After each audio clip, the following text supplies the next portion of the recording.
Boa noite, pessoal. Hoje, começando um pouquinho mais tarde, porque eu estava fazendo a mesma coisa que vocês estavam fazendo também, né? Estava lá na janela agora. Carlos Andrade, no seu canal do YouTube.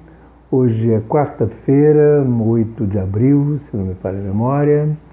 E ontem eu terminei, ou em algum momento eu estava dizendo para vocês, que eu achava que o quadro na cidade do Rio de Janeiro em relação ao assunto que nós vamos, infelizmente, continuar falando e pelo andar da carruagem e os andares erráticos dos nossos governantes por mais tempo ainda. E é disso que eu quero falar. Eu falava ontem que eu achava que a situação, que o quadro ia mudar. E mudou mesmo, né? O Rio, em 48 horas, os casos cresceram 23%. Copacabana, Botafogo e Tijuca ficaram na fase de 20%. E o Leblon e a Barra, 18%. Mas as surpresas, se o Rio cresceu 23% e esses bairros cresceram um pouco menos, significa que os outros estão crescendo muito mais.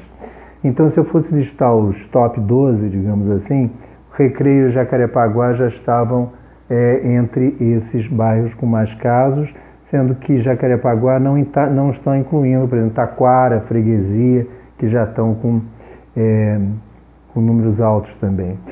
Campo Grande, né, o principal polo da Zona Oeste, da AP5, que eu sempre falava que eram só 4 casos, hoje passaram para 16. Mas o que mais me surpreendeu mesmo foi a mudança de apresentação do painel chamado Rio Covid-19, que o Data Rio, muito bem feito até, nos traz. Ontem eu tinha falado que os óbitos do Rio tinham aumentado de 10 para 14. Mas havia isso não era de mentira não, mas acontece que hoje, quando tiraram aqueles casos, substituíram, lembra que eu falava que era sempre um 471, 1471 casos a serem suspeitos, etc. e tal, mudaram esse quadro e aí passaram a me informar, e eu a vocês, óbitos na rede municipal e óbitos em todo o município. 73 óbitos no município do Rio de Janeiro, 14 só na rede municipal. Ou seja, algo como 59 outros são na rede privada, né? O que significa gente que provavelmente ou é muito rica ou tem plano de saúde, etc. e tal, e que ainda se localizavam naquelas áreas de maior renda, né?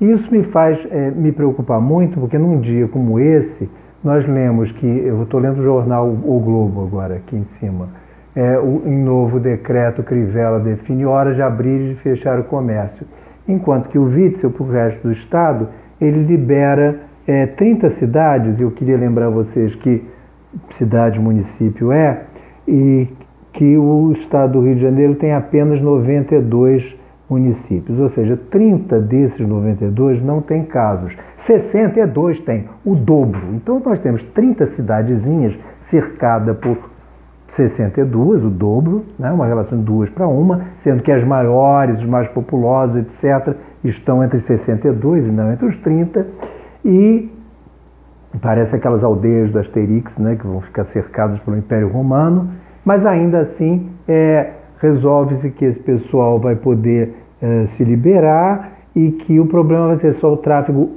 intermunicipal. Conseguirão? Não sei. Mas grave mesmo é a cidade do Rio de Janeiro, porque aí o Crivella, nos dizeres do Globo, define a hora de abrir e mudou tudo. Ou seja, aquela ideia de que eu tenho que espaçar as pessoas, etc. e tal, aumentar o horário, né, como ele tinha feito, inclusive no primeiro decreto, os supermercados iam abrir 24 horas, não sei se chegaram a abrir, porque eu não fui a nenhum, mas vocês sabem melhor do que eu. Agora eles vão funcionar, deixa eu ver aqui, os supermercados vão funcionar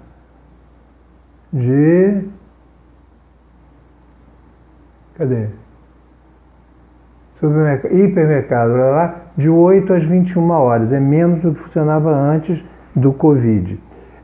Mas as padarias, menos ainda, são de 5 da manhã às 20 horas.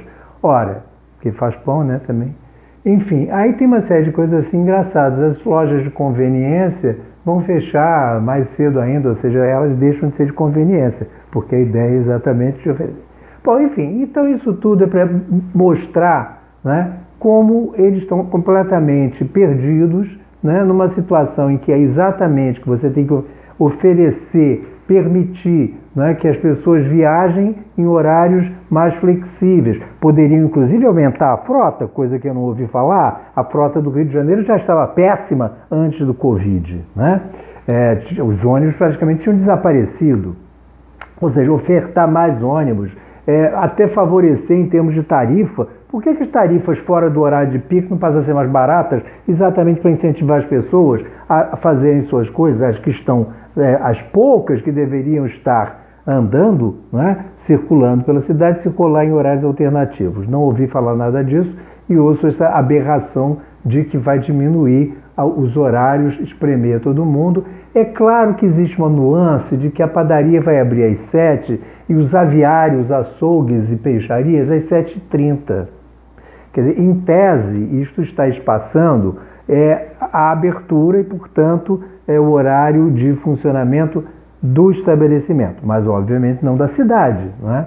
E vai concentrar o quê? O sujeito, o que vai se utilizar desse serviço, né? Concentrar, inclusive, a massa humana que entra num supermercado, que antes podia estar espaçado. Então, isso é grave. Eu ia abrir hoje a nossa gravação com esse quadro, mas eu vou fechar com ele, que é um rapaz que eu não conhecia, mas Covid também é cultura, é o Nando Mota. Ele fez uma charge excelente, eu até já publiquei há pouco no Facebook, e aí ele coloca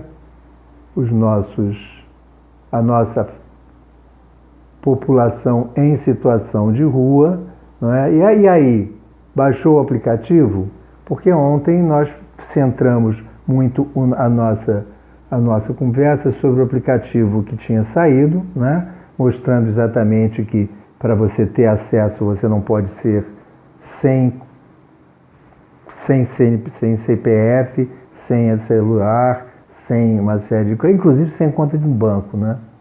E essa coisa de conta no banco mostrou também como as coisas estão complicadas, porque hoje foi um chover de desmentidos de que aquela notícia de que eu tinha dado, que eu tirei do site da Caixa, né? Eu mostrei para vocês, não era bem assim, que a Febraban vai mudar, não sei bem como é que vai ser, mas enfim, nós estamos vendo que os caras estão trabalhando de uma maneira que eu vou chamar de errática, para não chamar irresponsável, e eu temo pelo que terá sido, porque eu não ouvi, porque eu estava ocupado, o pronunciamento do presidente da República. Eu espero que ele não esteja assinando a autorização para o genocídio, porque hoje já estamos com 73 óbitos na cidade do Rio de Janeiro.